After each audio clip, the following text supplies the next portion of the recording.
Yeah, one clear sign of knowing that you've come to that point where you need to rest, you need to take a break, is when you aren't taking your own advice. And I know this may sound funny, but there are times where, whether it's content, whether it's a video like this, or whether it's working with a client, and I am advising them to think a certain way, to do a certain thing, to retool or recalibrate, and then immediately I realize I'm not doing that, and I need to. That is when you know that it's time to rest. And let me be really clear here. When I say rest, that doesn't mean just completely stopping and unplugging. That's burnout. This is about getting to that awareness of, hey, I need to give my muscles, my brain, my body time to recover. And maybe that's a better way to put it. You need time to recover. Because if you don't, you are going to burn out. And the fastest way to know that it's time to recover is when you hear yourself giving advice, or you see the things that you're doing, that you're saying, and you have that clear awareness that I'm not even doing that. It's time to rest. Because if I keep talking about this, but I am not living in it, well, then I'm full of it. And that's why it's really important that, to be aware, to be conscious of these things. But that is the number one thing that will alert you that, hey, it's time to stop.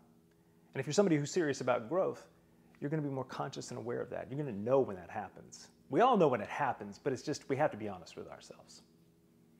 So when I know that it's time to rest, in addition to knowing that, hey, what I'm saying or putting out or advice that I'm giving, that if obviously if I'm not living by that, then I know it's time to rest. But when you do actually move into that place of taking time for yourself to recover, and this is hard for me because I'm just hardwired to go 90 miles an hour until I hit a wall.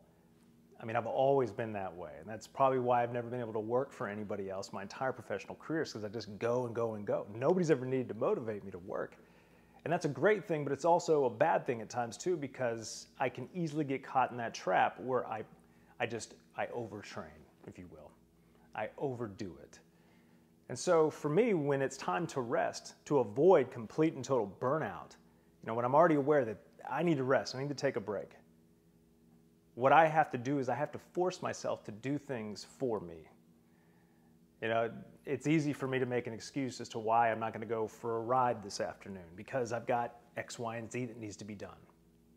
And in many cases, that's true, but in a number of cases, it's not true. It doesn't need to be done. It's not important. It's a distraction away from what is important. Another way for me is to pick up the guitar again and start creating music. I did this the other night with my kids. And then I started to realize, man, my kids haven't heard me play the guitar in almost 2 years. And doing that was so much fun because they got into it and they got their instruments out. And all of a sudden I realized I'm missing something incredibly important, not just on a personal level, but I'm missing something incredibly important when it comes to growing as a person, growing as a professional. We have to tap into who we are as people and what's most important to us and what gives us that break and that recovery in order to come back more refreshed, more whole, more aware of what's truly important. Otherwise, we're just advising people to go through the motions. Maybe we put a little bit more of a fancy package on it by me telling you that you need to be more conscious, curious, and creative, which are all true. But if I'm not living that, then I'm just being hypocritical. Or the other way to look at that is, hey, I'm just human. And these are things that I'm working on too. So when you do hit that point, find that one thing or two things that isn't an obligation. That I think is the most important. Not an obligation. And I know this sounds terrible. I love my kids more than anything. But they can wear me out. And at times, like time spent with them, I also know, like when I feel like it's an obligation, that's not helping my recovery. But that's also a symptom of being tired. So you have to do these things so that when you are with your kids, when you're with your family, when you're out on the bike, when you're playing the guitar, again, those are personal to me, you have to do those things so that you don't feel like you're doing them out of obligation, but you're doing them because you want to. And when you're doing what you want to, you're recovering. you're resting, you're growing. Something that I've seen, not only in my own life, but in the lives of some of the people that I've worked with, is that we get addicted to busyness. I know a lot of people talk about this, but I can personally attest that when you run your own business, when nobody pays you to wake up in the morning, the drug of choice that we have is adrenaline. It's that I'm going to get out, that whole hunt, kill, and eat. This is how I'm hardwired. Not everybody's hardwired this way, but I think the addiction to the adrenaline, the busyness, is still something that we all struggle with. And sometimes the worst feeling, especially if you're coming out of a stressful environment, right? I mean, a number of the executives I work with, this is a constant problem that they deal with in their organizations, is just the overwhelming stress of just the grind and the endless meetings and the endless copies on emails and everything else that just seems to be rushing them headlong without any direction just to get certain things done to meet quarterly numbers. It just becomes chaos and people get burned out and they step back and they go, man, I feel like I'm putting out fires all day long. And even as stressful as that is, there's a part of you that still gets high on it. And then the worst feeling is when it stops. What do you do when all the fires are out? Well, a lot of times you start looking for new fires, or you unwittingly start setting fires. This is the vicious cycle that we have to get out of. This is why we have to really be grounded. I know this for myself. I am addicted to adrenaline. I am. And I know it. And I don't like it. Sometimes I do, but a lot of times I don't like it.